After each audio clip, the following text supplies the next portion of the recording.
안녕하세요. 유튜브로 주식하는 남자입니다. 오늘은 SK스퀘어라는 기업에 대해서 알아보겠는데요.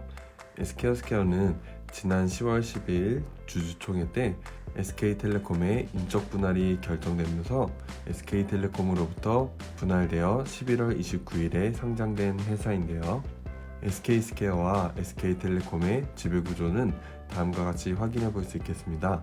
증권사 보고서에 따르면 SK스퀘어는 11번가, 원스토어, SK하이닉스와 같이 SK그룹의 핵심 플랫폼 컨텐츠 자회사가 포진되어 있기 때문에 2021년 하반기에서 2022년 상반기를 거치면서 어느 한 특정 분야에서 SK스퀘어의 자회사가 성과를 보여주기 시작하면 지주업종 내에서도 독보적인 프리미엄을 받을 수 있을 거라고 전망하고 있는데요. 다음 자료는 SK텔레콤의 지난 분기 보고서의 내용을 가져온 부분인데요. SK스퀘어에 종속되는 부문을 살펴보면 보안사업의 ADT 캡스의 매출이 6.9%를 차지하고 있고 11번가가 포함된 커머스 사업은 4.2%, 원스토어가 포함된 기타 사업 부문이 5.6% 매출 점유율을 가지고 있고 SK하이닉스의 경우는 굳이 설명할 필요 없으니 따로 설명하지 않도록 하겠습니다. 자회사들에 대해 간단히 살펴보면 우선 11번가는 여러분들이 잘 아시다시피 인터넷 쇼핑몰 사업을 영위하고 있는데요. 11월 26일 증권사 보고서의 자료에 의하면 2019년 거래액이 주춤하였지만 2020년 상승하였으며 2021년도 좋은 흐름을 이어가고 있지 않을까 생각되는데요. 저는 중요한 지표는 왼쪽보다 오른쪽의 온라인 쇼핑 거래액 및 점유율이 굉장히 중요할 것으로 보이는데요. 이 표에서 표시된 기업들이 온라인 쇼핑 경쟁사들이라고 볼 수 있겠고요. 현재 표시된 8개 기업 중 11번가는 네 번째 자리에 위치하고 있는데요.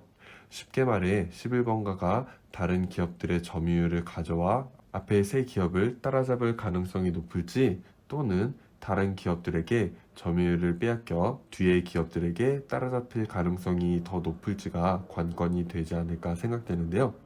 여러분은 어떻게 생각하시나요? 저는 국내 거주하고 있지 않기 때문에 이용할 일이 매우 드물기 때문에 체감하지 못하는 부분도 있고 해서 지극히 제 개인적인 생각을 이야기해 보자면요. 11번가가 네이버나 쿠팡을 뛰어넘을 거라고는 생각 못하고 오히려 더 격차가 벌어질 가능성이 높지 않나 생각되는데요.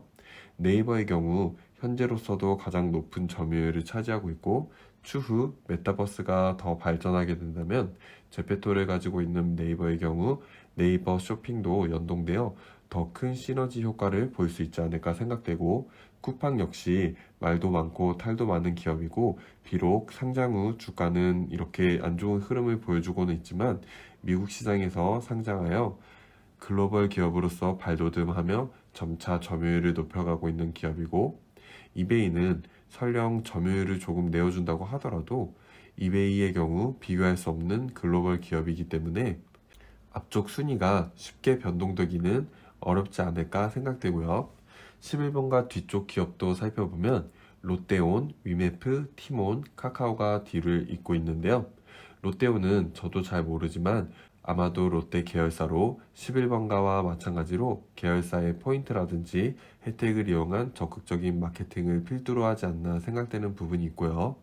위메프나 티모는 한때 인기가 있었지만 다른 경쟁사들에 비하면 임팩트가 미미하고 오히려 퇴보하는 듯한 느낌이 들고 마지막으로 카카오의 경우 현재는 가장 뒤쪽에 위치하여 있지만 카카오 특유의 공격적인 마케팅 그리고 카카오뱅크나 카카오페이 그 외 다른 계열사와 연동되어 혜택이나 서비스를 누릴 수도 있는 부분으로 가장 아이디어가 많은 기업이 되지 않을까 생각되는데요.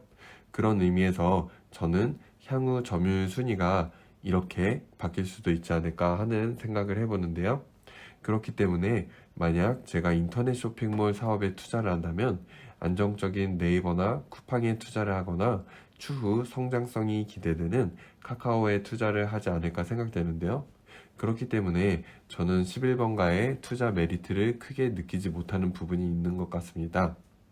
또한 인터넷 플랫폼 사업을 메인 사업으로 영위하고 있는 네이버, 현재 국내 최대 물류업체인 쿠팡, 카카오톡을 시작으로 여러 가지 모바일 플랫폼 사업에 공격적으로 진출한 카카오, 통신 사업을 메인 사업으로 영위하고 있는 SK, 각 기업들의 현재 영위하고 있는 사업들과 추후 어떠한 시너지를 만들어 갈지에 대해 생각해 봤을 때 제가 놓친 부분이 있을지도 모르겠지만 11번가의 경쟁력이 좀 더 약하지 않을까 하는 생각이 드는데 여러분은 어떻게 생각하시는지 모르겠습니다.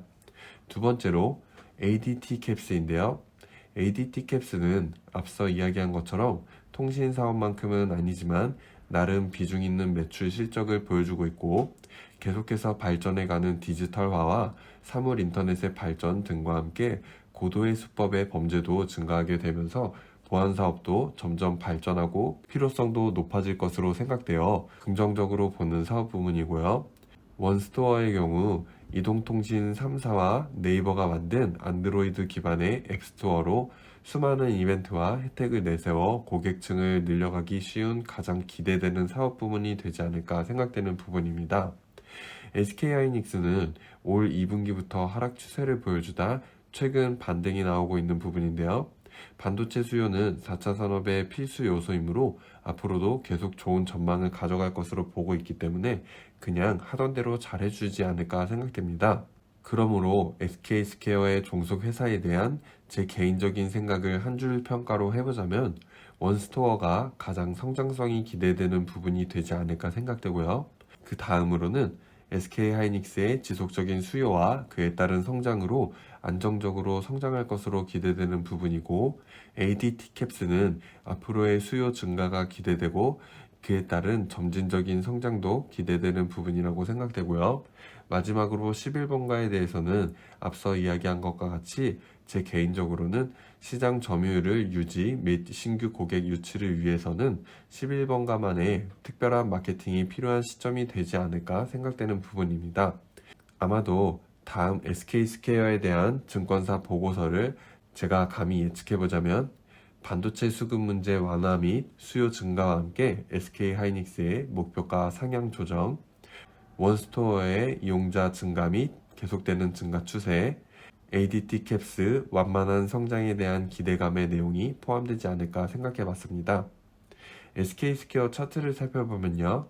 11월 29일 상장일 고점 85,000원을 찍고 계속해서 주가가 내려오고 있는 모습 보여주고 지난 17일장에 저점 54,700원을 찍고 반등이 나와주며 57,000원에서 장 마감하였는데요.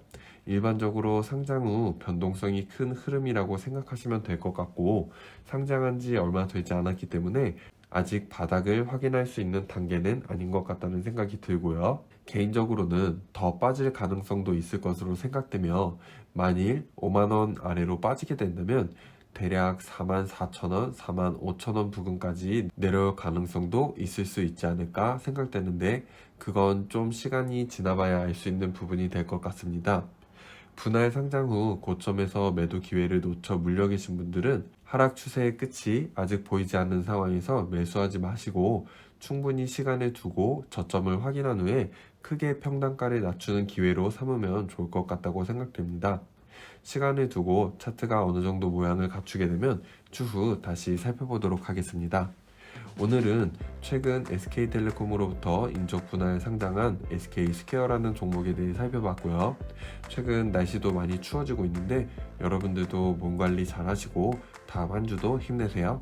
그럼 다음 영상에서 또 만나요. 안녕.